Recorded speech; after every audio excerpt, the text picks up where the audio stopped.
আসসালামু আলাইকুম। কেমন আছেন সবাই? আশা করি সবাই ভালো আছেন। ভূতের কথা ইউটিউব চ্যানেলে আপনাকে স্বাগতম। আজকের গল্পটির নাম হচ্ছে মানুষের পেটে জিনের সন্তান। অনেক কথা বলে ফেলছি। এখন গল্পটা বলা শুরু করছি। তো গল্পের শুরুতে সালাম কবিরাজ রশিদ নামের লোককে বলছে, শুনুন, আপনার বউয়ের পেটে জিনের বাচ্চা। জানি কথাটা শুনে অবাক হচ্ছেন, কিন্তু এটাই ঠিক। সালাম কবিরাজের মুখে কথাটা শুনে রশিদ নামের লোকটা যেন আকাশ থেকে পড়লেন। উনি অবাক হয়ে বললেন, কবিরাজ সাহেব কি বলেন? আমার বউয়ের পেটে জিনের বাচ্চা মানে? রশিদের কথায় সালাম কবিরাজ বললেন, দেখুন, কিছু বিষয়ে বিশ্বাস করার মতো না হলেও এটাই সত্য। আমি আপনার বউ জমিলাকে দেখে শিওর হয়ে বলছি, ওনার পেটে জিনের সন্তান। মানুষের পেটে জিনের সন্তান, এটা কিন্তু হঠাৎ ঘটে। আপনার স্ত্রীকে জিনে ধরছে তা প্রায় ১-১.৫ মাস হল। এই ১-১.৫ মাসের মধ্যে ওই জিন আপনার স্ত্রীকে ভালোবেসে ফেলছে। শুধু তাই না, ওই জিনটা আপনার স্ত্রীর সাথে শারীরিক সম্পর্কও করছে। সালাম কবিরাজের কথায় রশিদের স্ত্রী মাথা নিচে করে কান্না করতে করতে বললেন, আপনি ঠিক বলছেন কবিরাজ সাহেব। আমি বিষয়টা বুঝতে পারছি অনেক আগেই। আমি শুরুতে ভাবছি এটা আমার স্বপ্ন, কিন্তু পরে বুঝতে পারি স্বপ্ন না। আমি ঘুমিয়ে গেলে আমাকে অদৃশ্য কেউ স্পর্শ করে আমার সাথে শারীরিক সম্পর্ক করে। আমি এই বিষয়টা আমার স্বামীকে জানালে উনি বিশ্বাস করেন না। উনি বলেন এটা আমার স্বপ্ন। এরকম আমার সাথে কয়েকদিন ঘটেছে, কিন্তু আমি ভাবতে পারছি আমার পেটে জিনের সন্তান আসবে। আমি কি করব এখন? আমার অনেক ভয় লাগছে। রশিদের স্ত্রী জমিলার কথায় সালাম কবিরাজ বললেন, দেখুন, এখন ভয় পেয়ে বা ভেঙে পড়লে চলবে না। মনে সাহস রাখেন, আল্লাহর রহমতে আপনি সুস্থ হবেন। আপনি আমাকে এটা বলেন, আপনি সেই জিনটাকে প্রথম কখন আর কোথায় দেখেছিলেন? সালাম কবিরাজের কথায় রশিদের স্ত্রী বললেন, ঘটনা শুরু ১-১.৫ মাস আগে। এক সন্ধ্যাবেলা আমি পাশে থাকা পুকুর পাড়ে যাই, কারণ আমাদের বাড়ির হাঁস পুকুরে ছিল। আমি হাঁসগুলোকে তুলতে পুকুর পাড়ে গিয়ে হাঁসগুলো তুলো বাড়িতে আসব, এমন সময় পুকুর পাড়ে থাকা তালগাছের দিকে আমার নজর পড়ে। তালগাছের দিকে আমার নজর পড়ায় আমি দেখি তালগাছের নিচে দাঁড়িয়ে আছে কালো কুচকুচে এক ভয়ঙ্কর অবয়ব। ওনার চোখগুলা আগুনের মতো জ্বলজ্বল করছিল। ওনার মুখটা ভয়ানক, আর মাথায় শিং।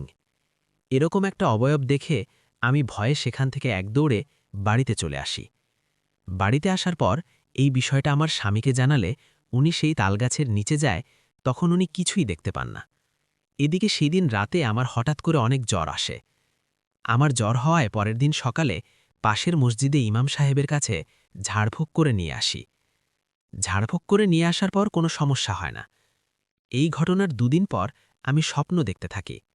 আমি স্বপ্নে দেখি সেই ভয়ঙ্কর অবয়বটাকে। ওকে স্বপ্নে দেখার ঠিক দুদিন পর থেকে আমি বাস্তবে দেখতে থাকি সেই ভয়ঙ্কর অবয়বটাকে। এরপর ও গভীর রাতে আমাকে স্পর্শ করত ও শারীরিক সম্পর্ক করত। এরকম মাঝে মধ্যে হতো। আমি এসব আমার স্বামীকে বললে উনি বিশ্বাস করতেন না। উনি বলতেন আমি স্বপ্ন দেখছি।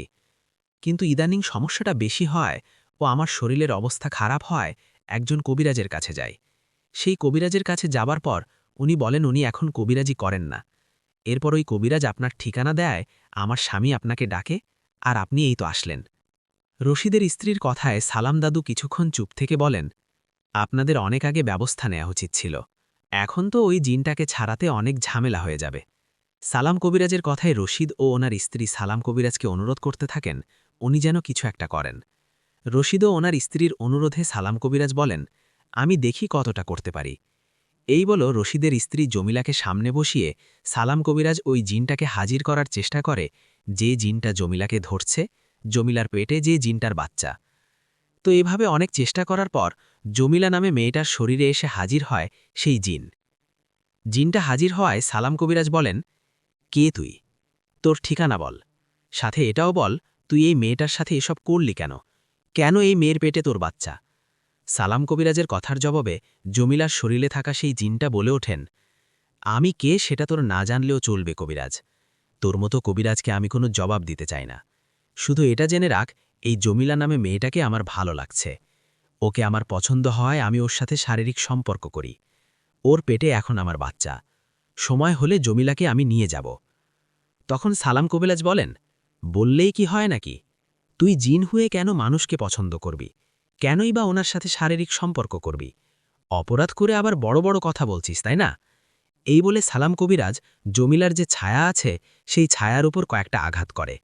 তখন জমিলার শরীরে থাকা জিনটা বলেন, কবিরাজ, তোর সাহস হয় কিভাবে আমাকে আঘাত করার? জিনটার কথার জবাবে সালাম কবিরাজ বলেন, এখন তো শুধু আঘাত করছে, এই মেয়েটাকে ছেড়ে না গেলে বন্দি করে মেরে ফেলব। তোর সাথে বেশি কথা বলতে চাই না, শুধু এটাই বলবো, জমিলা মেয়েটাকে ছেড়ে চলে যা। তখন সেই জিন বলেন, আমি কখনো মেয়েটাকে ছাড়ব না, আমাকে হুমকি না দিয়ে তুই এখান থেকে পালা কবিরাজ। জিনের এরকম কথায় সালাম কবিরাজ মুচকি হেসে বলেন, পালাবো, তার আগে তোকে বন্দি করে, সাথে জমিলার পেটে থাকা তোর বাচ্চা নষ্ট করে। সালাম কবিরাজের এরকম কথায় সেই জিন রেগে গিয়ে বলেন, খবরদার কবিরাজ, জমিলার পেটে আমার সন্তানকে নষ্ট করার বা ওর পেট থেকে বের করার চিন্তাও করবি না। যদি এরকম কিছু করিস তো তোকে এমন ভয়ঙ্করভাবে মারব যে মানুষেরা তোর লাশ দেখে ভয় পাবে। জিনটার কথার জবাবে সালাম কবিরাজ বলেন, তাই নাকি? শোন, আমি সালাম কবিরাজ, তুই তোর গোষ্ঠী, তোর রাজ্যের সকল জিনেরা এসেও আমার একটা পশমও ফেলাতে পারবি না। আমাকে ভয় বা হুমকি না দিয়ে এই মেয়েটাকে ছেড়ে চলে যা। সালাম কবিরাজের এরকম কথায় সেই জিন বললেন, না, যাব না, তুই যা পারিস কর। কথাটা বলে জমিলার শরীর থেকে বেরিয়ে সেখান থেকে চলে গেলেন সেই জিন। সেই জিনটা চলে যাবার পর জমিলা নামে মেয়েটা জ্ঞান হারিয়ে পড়ে গেলেন। তখন সালাম কবিরাজ রশিদকে বললেন, আপনার স্ত্রীকে ধরে বিছানায় শুইয়ে দিন। কবিরাজের কথা মতো রশিদ তাই করলেন, ওনার স্ত্রীকে ধরে বিছানায় শুইয়ে দিলেন। স্ত্রীকে বিছানায় শুইয়ে দিয়ে রশিদ বললেন, কবিরাজ সাহেব, এখন কি হবে? আমার স্ত্রীর শরীর থেকে তো ওই জিনটা বেরিয়ে গেল, ও তো বলল ও আমার স্ত্রীকে ছেড়ে যাবে না, এদিকে আবার আমার স্ত্রীর পেটে জিনের বাচ্চা, এগুলা কিভাবে মেনে নিব? এরকম ভয়ঙ্কর ঘটনা ঘটলে কি থাকা যায়? আপনি দয়া করে কিছু একটা ব্যবস্থা করুন। রশিদের কথায় সালাম কবিরাজ একটু চুপ থেকে বললেন, আচ্ছা, আপনার পাশের ঘরে কেউ আছে কি? আমার একটা ফাঁকা ঘর লাগবে। সালাম কবিরাজের কথার জবাবে রশিদ বললেন, পাশের ঘরে কেউ নেই, আপনি ওখানে যেতে পারেন। তখন সালাম কবিরাজ উঠে দাঁড়িয়ে বললেন, আমি পাশের ঘরে যাচ্ছি, আমি যতক্ষণ না ওই ঘর থেকে বেরোই ততক্ষণ আমাকে ডাকবেন না। আমি ওই ঘরে কারো সাথে কথা বললেও লুকিয়ে দেখার চেষ্টা করবেন না। আপনি এখানে আপনার স্ত্রীর পাশে বসে থাকুন, আপনার স্ত্রীর কিছুক্ষণের মধ্যে জ্ঞান ফিরবে। রশিদকে এসব কথা বলে পাশের ঘরে গিয়ে দরজা লাগিয়ে দিলেন সালাম কবিরাজ। দরজা লাগিয়ে সালাম কবিরাজ ডাকলেন বড় বাবা জিনকে। বড় বাবা জিন এই সালাম কবিরাজের বাবার বন্ধু, সেই সূত্রে বড় বাবা জিন সালাম কবিরাজের ডাকে আসে, সাহায্য করে। তো সালাম কবিরাজের ডাকে বড় বাবা জিন সেখানে আসায় সালাম কবিরাজ ওনাকে সালাম দিয়ে বলেন, কেমন আছেন বড় বাবা? কবিরাজের সালামের উত্তর দিয়ে বড় বাবা জিন বলেন, কেমন আছো সালাম? আমাকে হঠাৎ ডাকলে, কোনো সাহায্য লাগবে নাকি? বড় বাবা জিনের কথায় সালাম কবিরাজ মাথা নাড়িয়ে বললেন, হ্যাঁ, আপনার সাহায্যের দরকার। এই বলে সব ঘটনা খুলে বললেন ওনাকে। সব শুনে বড় বাবা জিন বললেন, আরে, এটা তো অন্যায়, এটা নিয়মের মধ্যেও পড়ে না। কোনো জিন মানুষের সাহায্যে নিজের বংশবিস্তার করতে পারে না। তুমি একটু অপেক্ষা করো, আমি ওই জিনের বিষয়ে সব জেনে তোমাকে বলছি কি করতে হবে। এই বলে বড় বাবা জিন চলে গেলেন, আর বেশ কিছুক্ষণ পর ফিরে আসলেন। বড় বাবা জিন ফিরে আসায় সালাম কবিরাজ বললেন, বড় বাবা, কিছু কি জানতে পারলেন? সালাম কবিরাজের কথায় বড় বাবা জিন বললেন, হ্যাঁ, এই জমিলা মেয়েটাকে যে জিনটা ধরেছে ওর নাম ধানুষ। এই ধানুষ হল ইফরিত সম্প্রদায়ের জিন। ওর বসবাস এখানে না, ওরা থাকে দক্ষিণ অঞ্চলের পাহাড়ের দিকে। ওদের গোত্রের সকল জিনেরা ওই পাহাড়ের ওদিকে থাকে। ওরা সব সময় ভয়ঙ্কর রূপে থাকে, ইচ্ছে করলেও ওরা ভালো রূপে আসতে পারে না। ওদের গোত্রের সকল জিন অনেক শক্তিশালী। এই ধানুষ নামে যে জিনটা, ওদের গোত্র কিন্তু কাছাকাছি না, এখান থেকে কয়েক হাজার কিলো দূরে। ওই এলাকায় একটা জিনের বিয়েতে আসছিল। ও বিয়েতে এসে এই পথ দিয়ে যাবার সময় সন্ধ্যার দিকে রশিদের বউ জমিলাকে পুকুর পাড়ে দেখে আর পছন্দ করে ফেলে। ধানুষ জিন জমিলাকে পছন্দ করায় ওর সাথে শারীরিক সম্পর্ক করে নিজের বংশবিস্তার করতে চায়। বড় বাবা জিনের কথায় সালাম কবিরাজ বললেন, তাহলে এখন কি করব? মানুষের পেটে জিনের বাচ্চা বড় হবে, এতে মেয়েটার অবস্থা কি হবে? আশেপাশের লোকজনও বা কি বলবে? তখন বড় বাবা জিন বললেন, শোনো সালাম, তোমার কাছে তো জমজমের পানি আছে, তুমি জমজমের পানির সাথে এই যে আমার দেয়া এই জিনিসটা মিক্স করে রশিদের স্ত্রী জমিলাকে খাওয়াই দিবা। এভাবে একদিন দুদিন করে 3 দিন খাওয়াতে পারলে ওর পেটে জিনের সন্তানটা ভ্যানিশ হয়ে যাবে। আগে পেটের বাচ্চার ব্যবস্থা করো, তারপর ধানুষ জিনের ব্যবস্থা করছি, কেমন? কথাটা বলে বড় বাবা জিন কালো ছাইয়ের মতো কিছু একটা সালাম কবিরাজকে দিলেন, দিয়ে বললেন, এটা জমজমের পানির সাথে খাওয়াই দাও, আমি যেভাবে বললাম। আমি আশপাশেই থাকব, আমার প্রয়োজন পড়লে আমাকে ডেকো। কথাটা বলে বড় বাবা জিন চলে গেলেন। বড় বাবা জিন চলে যাবার পর সালাম কবিরাজ পাশের ঘর থেকে রশিদ ও রশিদের স্ত্রী যে ঘরে ছিলেন সেই ঘরে আসলেন। সেখানে এসে সালাম কবিরাজ রশিদকে বললেন, আপনার স্ত্রীকে তুলে বিছানায় বসান। সালাম কবিরাজের কথায় জমিলা নিজে উঠে বিছানায় বসলেন, কারণ জমিলার তখন জ্ঞান ফিরছেন। জমিলা বিছানায় বসায় সালাম কবিরাজ জমজমের পানির সাথে বড় বাবা জিনের দেওয়া জিনিসটা মিক্স করলেন। এদিকে তখন বাহিরে থেকে কেউ একজন সালাম কবিরাজের নাম ধরে ডাকতে লাগলেন। বাহিরে থেকে ডাক শুনে সালাম কবিরাজ কিছুক্ষণের জন্য থমকে গেলেন, কারণ এই কণ্ঠটা ওনার অনেক চেনা লাগছে। বাহিরে থেকে ডাক আসায় রশিদ বাহিরে বেরোতে চাইলে সালাম কবিরাজ হাত ইশারা দিয়ে বললেন, দাঁড়ান। এই বলে সালাম কবিরাজ রশিদকে ঘরে রেখে উনি বাহিরে গিয়ে অবাক হয়ে দাঁড়িয়ে রইলেন, কারণ সালাম কবিরাজের সামনে দাঁড়িয়েছিল ওনার বাবা। ওনার বাবাকে দেখে চোখের কোণে পানি চলে আসছেন সালাম কবিরাজের। এদিকে তখন সালাম কবিরাজের বাবা বলে ওঠেন, বাবা সালাম, এখান থেকে চলে যা বাবা, এই জায়গাটা ভালো না, ঘোর অন্ধকারে বিপদ দেখতে পাচ্ছি, যা বাবা, বাড়িতে যা। বাবার এরকম কথায় সালাম কবিরাজ কিছুটা আবেগপ্রভূত হয়ে পড়লেও পরে নিজেকে সামলিয়ে বলে ওঠেন, আমার বাবা মারা গেছে আজ অনেক বছর হয়, আমার বাবার রূপে এসে আমাকে ভয় দেখাচ্ছিস? শোন, তুই আমার 14 গোষ্ঠীর রূপ নিয়ে এলেও তোকে ছাড়ব না। এই বলে সালাম দাদু জমজমের একটু পানি হাতে নিয়ে ওনার বাবার রূপে থাকা জিনটার ওপর ছিটিয়ে দেওয়ার সাথে সেই জিনটা বাতাসে মিশে যায়। জিনটা বাতাসে মিশে যাওয়ায় সালাম কবিরাজ আবারও চলে যায় ঘরে। ঘরে গিয়ে জমজমের পানির সাথে বড় বাবা জিনের দেওয়া জিনিসটা মিক্স করে জমিলাকে খেতে বলে। সালাম কবিরাজের কথায় জমিলা সেই মিক্স করা পানিটা খাবে, এমন সময় জমিলার শরীরে ভর করে সেই ধানুষ জিন। জিনটা জমিলার শরীরে ভর করায় জমিলার শরীরের রূপ ভয়ঙ্কর হয়। তখন জমিলার শরীর থেকে সেই জিন বলে ওঠেন, কবিরাজ, তোকে শেষবারের মতো সাবধান করছি, এখান থেকে চলে যা।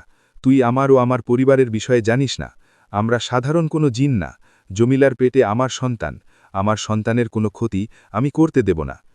সেই জিনের কথায় সালাম কবিরাজ বললেন, তাহলে তুই নিজে থেকে জমিলার পেট থেকে তোর বাচ্চাকে গায়েব কর, বাচ্চা গায়েব করে এখান থেকে চলে যা। কিন্তু সেই জিন কোনোভাবে রাজি হন না, উল্টো সালাম কবিরাজকে হুমকি দিতে থাকে। জিনের হুমকি শুনে সালাম কবিরাজ রশিদকে বলেন, আপনি একটু বাহিরে যান তো, আমি না বলা পর্যন্ত ঘরে আসবেন না। সালাম কবিরাজের কথায় রশিদ বাহিরে গেলেন। তখন সালাম কবিরাজ দরজা লাগিয়ে বড় বাবা জিনকে ডাকলেন। কবিরাজের ডাকে বড় বাবা জিন আসায় তখন সালাম কবিরাজ জমিলার ভিতরে থাকা জিনটাকে বললেন, এই জমিলার শরীর থেকে বেরিয়ে আয়। তখন সেই জিনটা তাই করলেন। জিনটা বেরিয়ে আসায় সালাম কবিরাজ বললেন, এবার সরাসরি বল তো, তুই এই মেয়েটাকে ছেড়ে যাবি কিনা? তোর মুখ দিয়ে যদি না কথা বেরোয় তাহলে এই যে দিলাম জমিলাকে পানি খাওয়াইলে। তখনও সেই জিনটা বড় বাবা জিন ও সালাম কবিরাজকে হুমকি দেয়। ওর হুমকিতে এবার সালাম কবিরাজ রেগে জমিলাকে পানি খাওয়াতে গেলে সেই জিনটা বলেন, দাঁড়া কবিরাজ, ওকে আমি তোদের কাছে নত হলাম, আমি তোদের কথা মতো এই মেয়েটাকে ছেড়ে যাব, কিন্তু এতে আমার একটা শর্ত আছে, জমিলার পেটে যে বাচ্চা আছে ওকে তোরা নষ্ট করিস না, ও জন্ম নিলে আমি ওকে নিয়ে চলে যাব। আমরা এমন একটা গোত্রের জিন যার বাচ্চা কোনো মানুষের পেটে আসলে দ্রুত বড় হয়, ধরে 2 মাস 20 দিন হলে বাচ্চা হয়ে যাবে। 2 মাস 20 দিনের মধ্যে তো প্রায় 2 মাস হলই, আর মাত্র 20-25 দিন। 20-25 দিন পর এক আমাবস্যার রাতে আমার বাচ্চার জন্ম হবে, আর তখনই আমি ওকে নিয়ে চলে যাব, তখন জমিলা সুস্থ হয়ে উঠবে। এই কদিনে আমি জমিলার মধ্যে এমন মায়াজাল সৃষ্টি করে রাখব যার ফলে আশেপাশের কেউ বুঝতে পারবে না জমিলার পেটে বাচ্চা, সবাই দেখে বুঝবে জমিলার পেটে বাচ্চা নেই। আমার বাচ্চা যতদিন না হয় ততদিন আমি জমিলার সামনে আসব না, ওর শরীরে ভর করব না, কোনো সমস্যা হবে না আমার জন্য, দয়া করে আমার এই অনুরোধটা রাখুন। সেই ধানুষ জিনের কথায় সালাম কবিরাজ ও বড় বাবা জিন দুজনে আলোচনা করে বলেন, তুই ঠিক বলছিস তো, 20-25 দিন পর তোর বাচ্চাকে নিয়ে চলে যাবি? তখন সেই জিন বলেন, হ্যাঁ, আমি আমার কথা রাখব। তখন বড় বাবা জিন ও সালাম কবিরাজ বেশি ঝামেলায় না গিয়ে এতে রাজি হন। বড় বাবা জিন ও সালাম কবিরাজ রাজি হওয়ায় সেই জিন চলে যায়। আজকের মতো এই পর্যন্তই। এই গল্পের পরবর্তী পর্ব দেখতে চ্যানেলটা সাবস্ক্রাইব করে পাশে থাকুন।